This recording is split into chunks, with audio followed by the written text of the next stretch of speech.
안녕하세요. 공포학과 M교수입니다. 귀신이라는 단어를 처음 들은 사람들은 대부분 공포, 무서움을 떠올리실 겁니다. 하지만 그 누군가에게는 귀신이 보통 사람들과 달리 다른 의미의 존재일 수도 있습니다.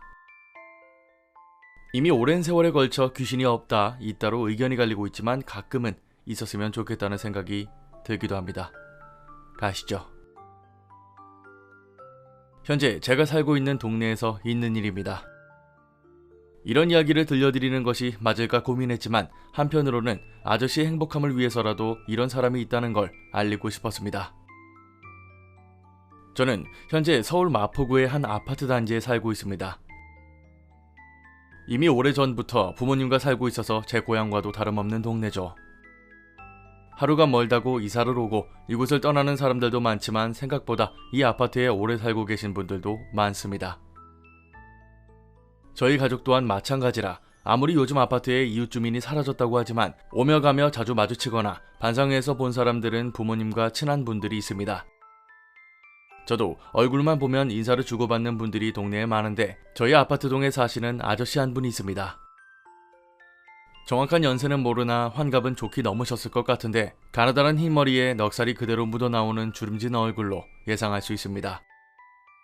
그 아저씨 또한 이 아파트에 오래 사셨고 당시만 해도 잘 몰랐으나 언젠가부터 은퇴를 하고 택시 운전사를 하셨기 때문에 점점 얼굴이 익숙해졌죠. 새벽부터 밖에 나와 열심히 택시를 닦으시고 따님이 어디를 가면 데려다 주시고 어떨 때는 휴무로 표시하고 가족여행을 떠나는 것을 보기도 했습니다. 얼굴에서 묻어나오듯 워낙 넉살이 좋으셔서 이웃 주민들과도 인사도 잘 나누시고 가끔 아파트에서 김장을 하면 각 동에 사시는 어르신들에게 날라주시기도 했죠.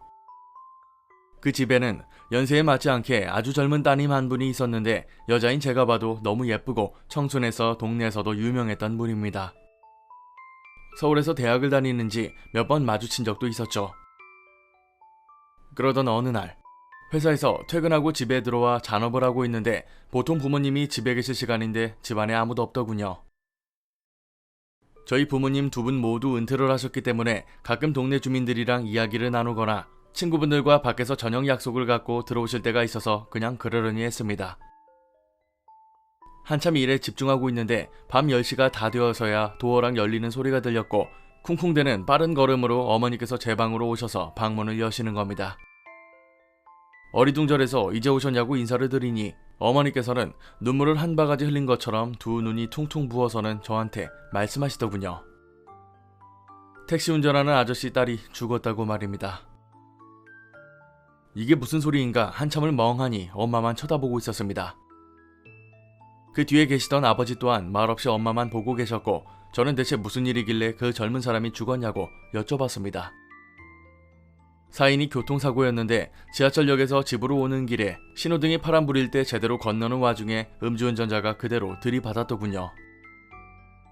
그것도 가드레일을 피하겠다고 순간적으로 운전대를 꺾었다가 그대로 치고는 한 차례 더 역과해서 병원에 실려가는 길에 사망했다는 겁니다. 너무 끔찍한 상황에 저도 모르게 얼굴에 두 손이 갔는데 엄마는 본인도 딸이 있는 부모로서 너무 슬펐는지 펑펑 울기 시작했습니다. 그리고 저한테 절대로 밤길에 도로 조심하라는 말을 자기 직전까지 하셨죠. 아파트 주민들이 십시일반 돈을 모아 부조금도 했지만 다들 그 집 아저씨와 아줌마가 괜찮을지 걱정하는 말들이 많았습니다. 당연하겠지만 한동안 아저씨와 아줌마는 보이지 않았고 아저씨가 몰던 택시는 자동차 덮개가 쓰인 채 한동안 방치되어 있었습니다. 거의 반년 정도가 지났을 무렵 다시 그 아저씨를 볼 수 있었는데 이상하리만치 예전 그대로의 모습을 하고 계셨습니다. 상냥한 미소로 경비 아저씨들과 인사를 나누고 동네 어르신들과 이야기를 나누시더군요. 뭔가 제 머리로는 이해할 수가 없었지만 그래도 시간이 답이었나 보다 싶었습니다. 그리고 몇 주 뒤 오전 미팅이 급하게 잡힌 날이 있었고 당장 미팅에 참여할 수 있는 팀원이 없어서 그나마 미팅 장소와 가까웠던 제가 가게 되었습니다. 평소 출근 시간보다 일찍 나서야 했고 부랴부랴 준비를 마치고 집을 나섰습니다. 그럼에도 불구하고 미팅 자료도 준비해야 해서 시간이 촉박했죠. 대중교통보다는 택시를 타는 게 좋을 것 같아서 아파트 입구로 빠르게 발걸음을 옮기는데 문득 뒤를 돌아보니 빈 차인 택시가 나오고 있더군요. 다행이다 싶어서 손짓을 해서 택시를 타려고 하는데 앞유리로 보이는 운전석에는 그 아저씨가 타고 있었습니다.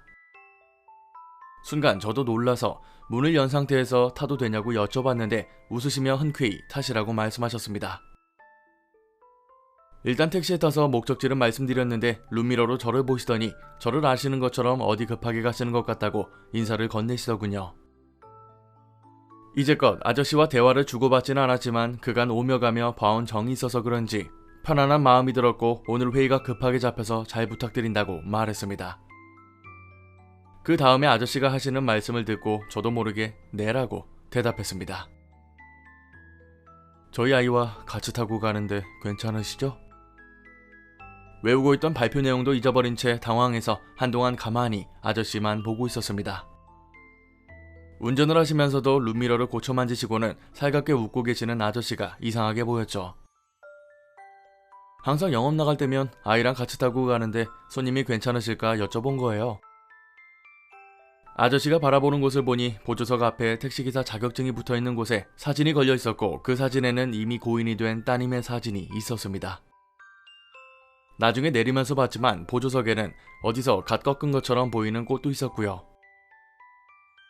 한동안 아무 말도 못하고 서류를 보는 척했지만 아저씨는 아무렇지 않다는 듯 오늘 시작하자마자 손님을 태웠다고 운이 좋다고 말씀하셨습니다. 더 이상 이상한 반응을 하면 안 되겠다는 생각이 들어서 저도 운이 좋았다고 대답했죠. 어찌어찌 미팅 장소에 도착해서 내리는데 어차피 얼마 나오지도 않았다며 돈은 받지 않겠다고 한사코 거절하는 바람에 그냥 내렸지만 마음 한켠이 이상했습니다. 주변 문방구에서 인사를 하면서도 미팅이 끝나고 회사로 복귀하면서도 집으로 퇴근하면서도 여전히 아침에 봤던 아저씨의 모습이 떠올랐습니다. 죽은 자신의 딸이 택시에 같이 타고 있다고 생각하시는 모습이나 손님들에게 말하여 허락을 구하는 모습은 분명 옆에 사람이 타고 있다고 생각하시는 것 같았습니다.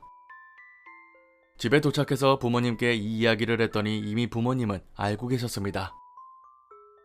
아버지는 굳이 말씀을 안 하려고 하셨지만 엄마는 다른 주민의 이야기를 말씀하셨죠.